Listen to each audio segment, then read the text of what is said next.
Good morning बच्चों, कैसे हो? होप करता हूँ आप सब स्वस्थ हो गए, अच्छे हो गए। हम क्या पढ़ने जा रहे हैं बेटा? इलेक्ट्रिक लाइंस ऑफ फोर्स पढ़ने जा रहे हैं। क्या पढ़ने जा रहे हैं? Electric lines of force. ठीक है, आप इसको पॉइंट्स की फॉर्म में बनाएंगे। ठीक है ना, मैंने इसको ऐसे इसलिए लिख दिया ताकि स्पेस कम था। ठीक है ना, मैंने समझाना भी है नीचे, इसलिए आप इसको पॉइंट्स की फॉर्म में बनाएंगे। सबसे पहले तो डेफिनेशन बनाएंगे कि होती क्या है इलेक्ट्रिक लाइंस ऑफ फोर्स। ठीक है, These are hypothetical lines in electric field which give information about net electric field।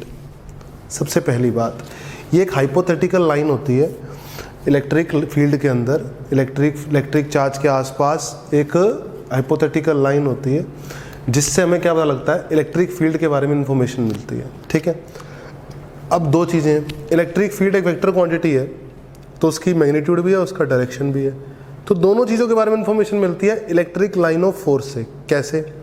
अगर इलेक्ट्रिक लाइन ऑफ फोर्स पे किसी भी पॉइंट पे आप टेंजेंट बनाओगे, अगर इलेक्ट्रिक लाइन ऑफ फोर्स पे किसी भी पॉइंट पे आप टेंजेंट बनाओगे तो उस पॉइंट पे नेट इलेक्ट्रिक फील्ड की डायरेक्शन मिलेगी, सबसे पहली बात। और मैग्नीट्यूड वाइज बात करूं, अगर ज़्यादा डेंसिटी में इलेक्ट्रिक लाइंस ऑफ फोर्स होंगी, अगर ज़्यादा डेंसिटी में इलेक्ट्रिक लाइंस ऑफ फोर्स होंगी तो वहाँ पर इलेक्ट्रिक फील्ड की स्ट्रेंथ भी ज़्यादा होगी।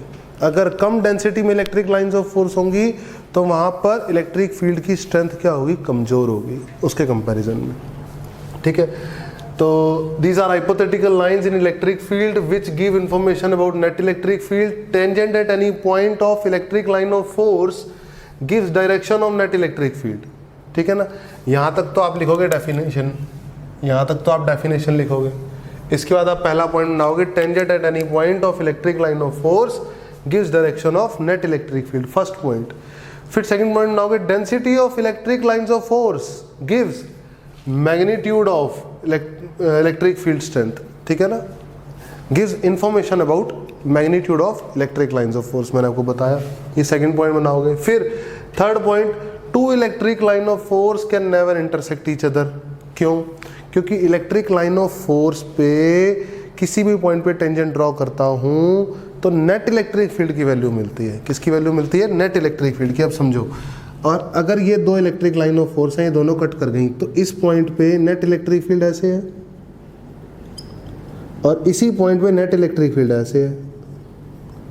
तो एक पॉइंट पे दो डायरेक्शन कैसे पॉसिबल है? नेट, एक पॉइंट पे दो नेट डायरेक्शन कैसे पॉसिबल है? एक पॉइंट पे तो नेट एक ही डायरेक्शन होती है कि नहीं होती है? सही बात है। तो आप ये पॉइंट बनाएंगे कि two electric line of force can never intersect each other. फिर electric field line of force are always generate from positive charge और इन्फिनिटी, एक पॉइंट आप ये बनाएंगे और उसी के साथ ही पॉइंट बना लेंगे and terminate at negative charge और इन्फिनिटी। अब इसका क्या मतलब है, इस बात को समझेंगे। देखो ध्यान से, देखो इलेक्ट्रिक लाइन ऑफ फोर्स, जैसे फॉर एग्जांपल अगर मैं बात करूं, मान लो ये क्यू चार्ज है, अगर मैं यहाँ पर एक टेस्ट चार्ज रख देता तो उस पर फोर्स इधर लगता, तो यानी इधर की तरफ इलेक्ट्रिक लाइंस हैं, इधर की तरफ इलेक्ट्रिक लाइंस हैं, इधर की तरफ इलेक्ट्रिक लाइंस हैं, इधर की तरफ इलेक्ट्रिक लाइंस हैं, इधर की तरफ है, इधर की तरफ है, इधर की तरफ है, इधर की तरफ है, इधर की तरफ है। समझे? तो electric field line of force कहाँ से निकलती हैं? पॉजिटिव चार्ज से निकलती हैं और कहाँ ख़त्म होती हैं? इन्फिनिटी बजाय ख़त्म होती हैं। ऐसा लिख सकते हैं, electric lines of force are always generate from positive charge और इन्फिनिटी से भी जनरेट होती हैं कभी कभी। वो कैसे? अब मैं वो बताता हूँ। देखो नेगेटिव चार्ज के लिए पढ़ो, नेगेटिव चार्ज की अगर मैं बात करूँ, ये नेगेटिव चार्ज की बात करूँ तो यहाँ पर इलेक्ट्रिक फील्ड किधर होगी? अगर यहाँ पर test charge, positive test charge रखूँगा तो कहाँ अट्रैक्ट करेगा? इस तरफ अट्रैक्ट करेगा, तो इधर होगी, इधर होगी, इधर होगी, इधर होगी बेटा, इधर, ऐसे, इस डायरेक्शन में, इस डायरेक्शन में, इस डायरेक्शन में, इस डायरेक्शन में, इस डायरेक्शन में। सही बात है, इस तरीके से। तो वही बात आ गई, इलेक्ट्रिक लाइंस ऑफ फोर्स या तो पॉजिटिव चार्ज से जनरेट होती हैं और यहाँ पर कहाँ से जनरेट हो रही हैं? इन्फिनिटी से जनरेट हो रही हैं। कहाँ से जनरेट हो रही हैं? इन्फिनिटी से जनरेट हो रही हैं। और यहाँ फिर टर्मिनेट करती हैं नेगेटिव चार्ज पे, नेगेटिव चार्ज पे टर्मिनेट कर रही हैं। देखो यहाँ पे नेगेटिव चार्ज पे टर्मिनेट कर रही हैं। और या फिर यहाँ पर अगर ये वाला केस बोलूँ तो कहाँ टर्मिनेट कर रही हैं? ये इन्फिनिटी पे जाके टर्मिनेट करेंगी। ठीक है, एक पॉइंट हो गया। Number of electric field line of force from a point charge is equal to Q by epsilon not in air और Q by epsilon not epsilon R in medium. इस बात को आपको ध्यान रखना होगा कि इलेक्ट्रिक लाइंस ऑफ फोर्स एक क्यू चार्ज से कितनी एमिनेट होती हैं, कितनी निकलती हैं। तो कितनी निकलती हैं, Q by epsilon not. Epsilon not की वैल्यू होती है 8.85 इंटू 10⁻⁻12, ठीक है। उतनी लाइन निकलती है एयर में। अगर मीडियम होगा तो Q by epsilon not epsilon R, ठीक है। Electric lines of force are always perpendicular to equipotential surface. मैंने आपको बताया था इलेक्ट्रिक फील्ड, देखो इलेक्ट्रिक लाइन ऑफ फोर्स पर अगर मैं किसी भी पॉइंट पे टेंजेंट बनाऊंगा तो क्या मिलेगी, डायरेक्शन मिलेगी इलेक्ट्रिक फील्ड की, सही बात है। तो इलेक्ट्रिक फील्ड की डायरेक्शन मिलेगी। इलेक्ट्रिक फील्ड हमेशा इक्विपोटेंशियल सरफेस के परपेंडिकुलर होती है। मैंने इसका कारण भी बताया था आपको, बोलो सही बात है, याद आया कि नहीं आया, मैंने कारण भी बताया था। क्यों, याद करो, इलेक्ट्रिक लाइन ऑफ फोर्स अगर ऐसे है मान लो तो इक्विपोटेंशियल सरफेस ऐसा होगा। क्यों होगा ऐसा इक्विपोटेंशियल सरफेस, क्योंकि यहाँ से लेकर यहाँ लेके जाने तक कोई वर्क नहीं कराना पड़ेगा इस इलेक्ट्रिक फील्ड को।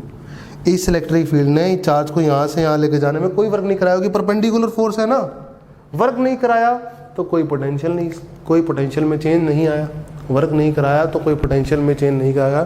क्यों, क्योंकि वर्क डन एक्सटर्नल होता है नेगेटिव और work done conservative. Work done conservative 0 तो वर्क डन एक्सटर्नल 0, तो चेंज इन पोटेंशियल भी क्या हो गया, 0।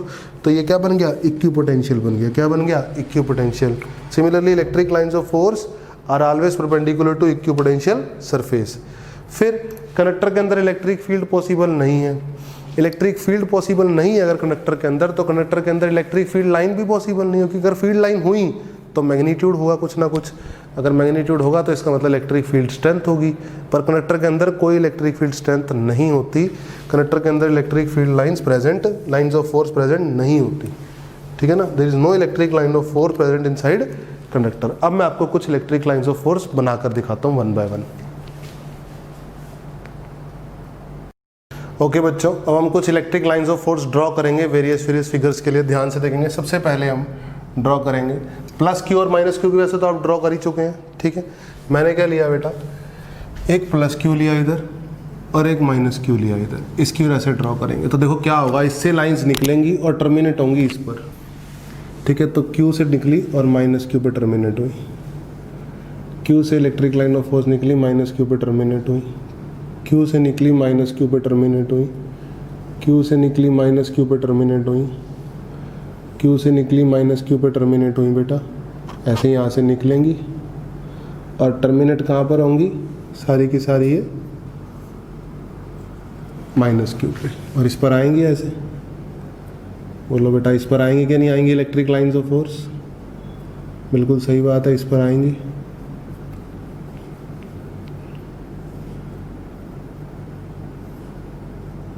सही बात है। और जितनी इससे निकलेंगी उतनी इस पर क्या होंगी, टर्मिनेट होंगी, ठीक है। अब मैं आपको एक चीज़ और दिखाता हूँ, देखो ध्यान से।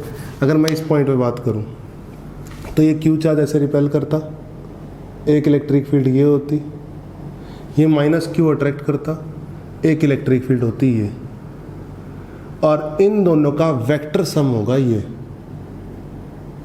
इन दोनों का वेक्टर सम क्या होगा, ये। सही बात है, नेट इलेक्ट्रिक फील्ड इस पॉइंट पर। पक्की बात है, आया समझ में। यहाँ से इस क्यू से कितनी लाइंस निकलती हैं, क्यू बाय एप्सिलॉन नॉट, और इस पर कितनी आएंगी, क्यू बाय एप्सिलॉन नॉट, अगर एयर में है तो, ठीक है। अगर बात करूँ दोनों सेम चार्ज होते, क्यू होता है इधर और क्यू होता है इधर। अच्छा एक बात और बता दूँ मैं आपको, क्यू और माइनस क्यू की वजह से, है ना, क्यू और माइनस क्यू की वजह से यहाँ पर इलेक्ट्रिक फील्ड किसी भी पॉइंट पर जीरो नहीं होगी अंदर। बोलो, इधर भी जीरो नहीं होगी और इधर भी क्या, जीरो नहीं होगी, ठीक है। अब इधर बात करूं, अब यहाँ क्यू है, यहाँ भी क्यू है, तो सेंटर पर इलेक्ट्रिक फील्ड की, बिल्कुल सेंटर पर इलेक्ट्रिक फील्ड की वैल्यू क्या होगी, जीरो होगी। यानी वहाँ पर इलेक्ट्रिक लाइन ऑफ फोर्स नहीं पहुँचेंगी, ठीक है। तो कैसे बनाऊंगा इसकी लाइंस में, ये इलेक्ट्रिक लाइंस ऑफ फोर्स गई ऐसे गई, ये electric field line of force गई ये ऐसे गई, ये इलेक्ट्रिक लाइन ऑफ फोर्स गई ऐसे गई, ये इलेक्ट्रिक लाइन ऑफ फोर्स गई ऐसे गई। सेंटर पर इलेक्ट्रिक फील्ड नहीं होगी, सेंटर पे इलेक्ट्रिक फील्ड की वैल्यू क्या होगी, जीरो। ये क्यू से निकलेंगी और ऐसे जाएंगी। सही बात है, पक्का। बाकी और भी बनाओगे अभी आप, और भी बनाओगे, सही है बेटा। और भी बनाओगे कि नहीं बनाओगे, बिल्कुल बनाओगे। रफ स्केच बना रहा हूँ मैं, क्या बना रहा हूँ बेटा, ये रफ स्केच बना रहा हूँ। आई am drawing what, rough sketch, ठीक है बेटा। ये रफ स्केच बन रहा है, उसमें कोई चिंता की बात नहीं है बेटा। ये electric field lines of force कैसे बन रही हैं? रफ बन रही हैं, ठीक है ना।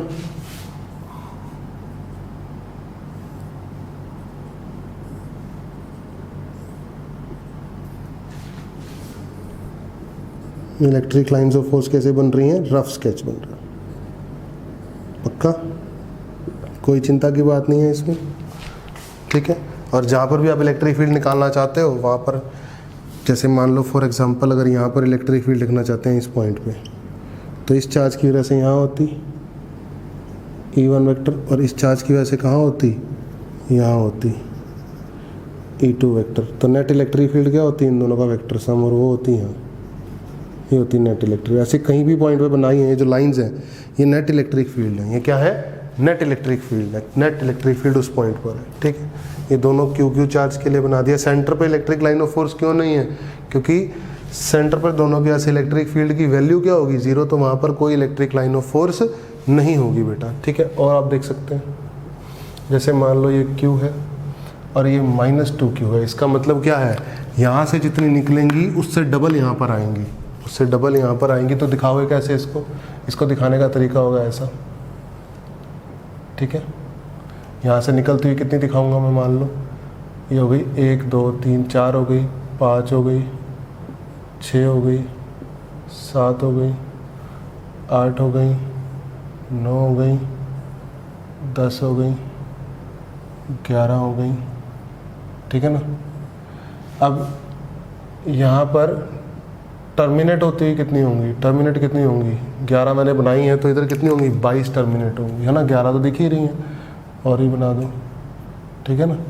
तो 11 यहाँ से निकली, तो इस पर कितनी आई? 1 2 3 4 5 6 7 8 9 10 11 12 13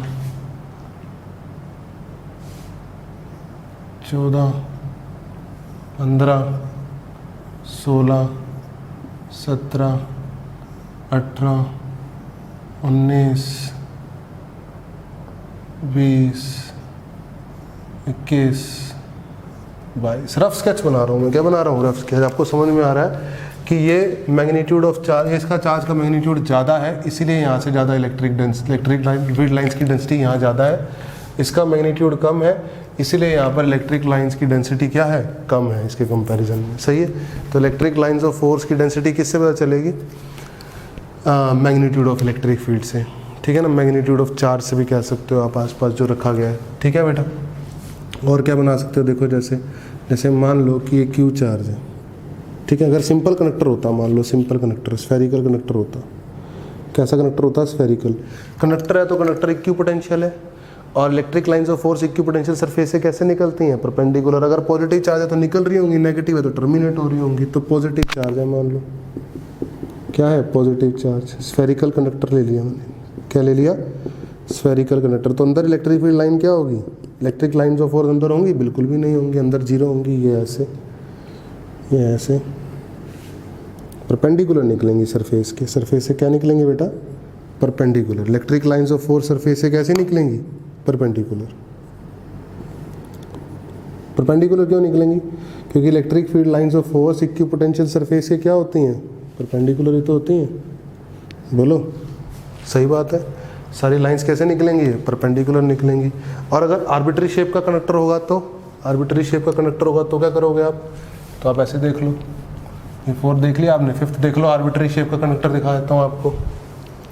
ये 5th देखो, मान लो इस टाइप की शेप का कनेक्टर है, ठीक है। तो परपेंडिकुलर निकलनी है इलेक्ट्रिक लाइंस ऑफ फोर्स। भाई इस बात का ध्यान रखना हमने, कैसे निकलनी है? परपेंडिकुलर। और मैंने आपको बताया जहाँ पर रेडियस कम होगा डेंसिटी वहाँ पर ज़्यादा होती है। यहाँ डेंसिटी क्या होती है? ज़्यादा। Sigma inverse motion to R का रूल लगता है ना, तो यहाँ से इलेक्ट्रिक लाइंस ऑफ फोर्स ज़्यादा निकलेंगी। और सारी की सारी कैसे निकलेंगी? Perpendicular to the surface. सारी की सारी कैसे निकलेंगी बेटा? Perpendicular to the surface. यहाँ से कम निकलेंगी, यहाँ से ज़्यादा क्यों निकल रही हैं?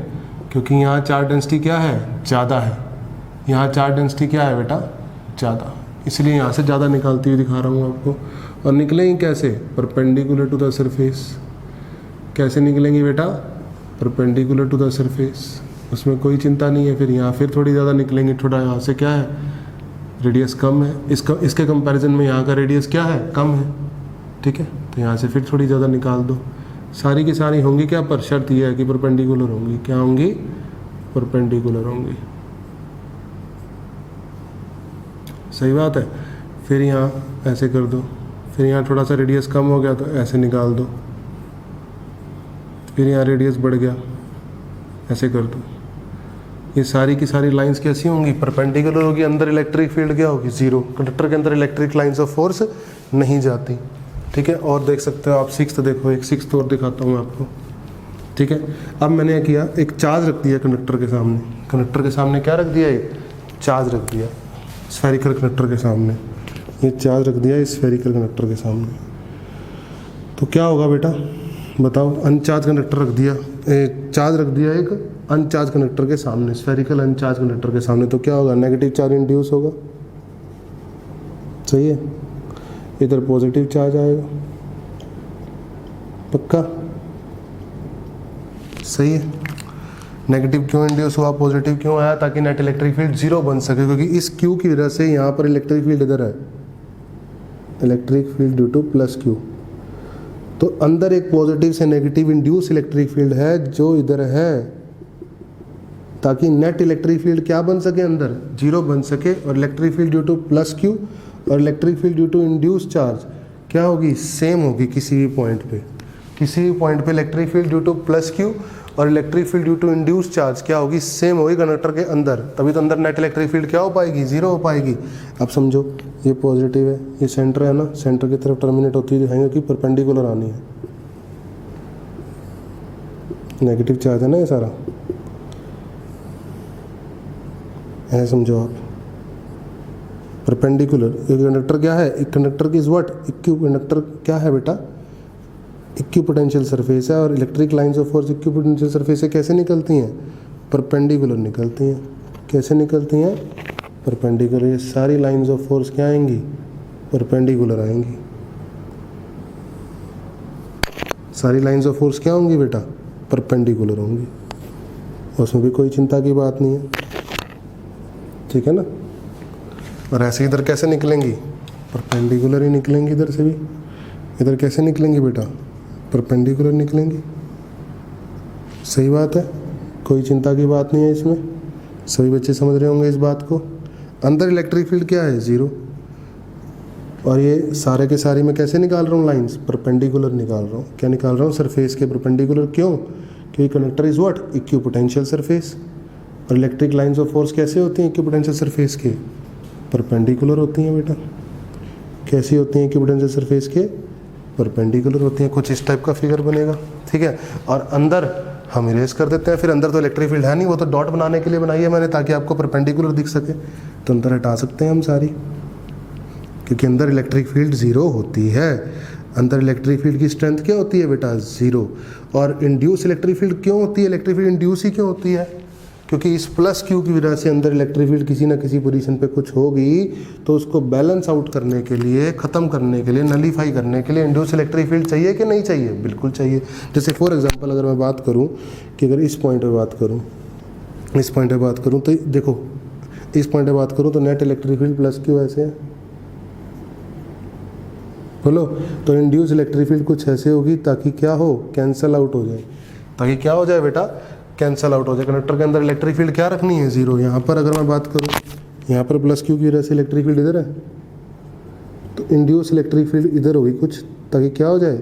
कैंसल आउट हो जाए। सही बात है, क्योंकि नेट इलेक्ट्रिक फील्ड कंडक्टर के अंदर क्या रखनी है? हमें जीरो रखनी है। फिर से यहाँ से तो निकल ही रही हैं लाइन्स, उसमें कोई दिक्कत नहीं है। इधर तो दिखा ही सकते हैं हम, ठीक है। पक्का समझ में आया आपको ये फिगर? और समझ सकते हैं, एक हम कनेक्टिंग प्लेट ले सकते हैं। कनेक्टिंग प्लेट के लिए समझा देता हूँ बेटा मैं आपको। कनेक्टिंग प्लेट के लिए समझ सकते हैं आप। 7th फिगर ले लेते हैं एक कंडक्टिंग प्लेट के लिए, ठीक है। मैंने क्या किया? 7th फिगर ले लिया, एक एक क्यू चार्ज रख दिया और एक एक कंडक्टिंग प्लेट रख दी, इन्फानाइट लॉन्ग, काफ़ी बड़ी प्लेट रख दी है। कंडक्टिंग है, कैसी प्लेट है? कंडक्टिंग। तो कंडक्टर के अंदर इलेक्ट्रिक फील्ड क्या होती है, जीरो होती है। जीरो होने की वजह से यहाँ क्या होगा, नेगेटिव चार्ज इंड्यूस होगा लेयर पे, सही है। और इस लेयर पे कैसा चार्ज इंड्यूस होगा, पॉजिटिव चार्ज इंड्यूस होगा, ताकि अंदर एक इंड्यूस इलेक्ट्रिक फील्ड बने और जिसको कौन कंपनसेट कर सके, ये प्लस क्यू की वजह से जो अंदर इलेक्ट्रिक फील्ड होगी, इंड्यूस इलेक्ट्रिक फील्ड, उसको कंपनसेट कर सके ताकि नेट इलेक्ट्रिक फील्ड अंदर क्या बना सके, जीरो बना सके। तो लाइंस कैसे जाएंगी, ऐसे जाएंगी, ऐसे जाएंगी परपेंडिकुलर। कि कंडक्टर का ऐसा सरफेस होता है, conductor is what, equipotential. Conductor का सरफेस होता है बेटा, इक्विपोटेंशियल। सही बात है, कोई चिंता की बात नहीं है इसमें, परपेंडिकुलर टू द सरफेस, सही है। ऐसे बना सकते हैं आप। I am drawing here rough sketch, मैं एक्यूरेट नहीं बना पा रहा हूँ, रफ स्केच बना रहा हूँ मैं। क्या बना रहा हूँ बेटा, और यहाँ बिल्कुल पैरेलल, यूनिफॉर्म, ठीक है ना, बिल्कुल सही बात है। ऐसे आप बना सकते हैं इस टाइप से।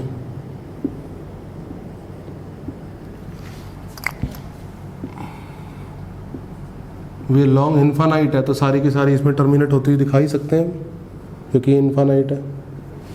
अगर ये इन्फानाइट है, सारी की सारी इसमें टर्मिनेट होती है, हम दिखा सकते हैं बेटा, बिल्कुल दिखा सकते हैं, कोई दिक्कत वाली बात नहीं, ठीक है। और इधर ऐसे कुछ, सही है, पक्का।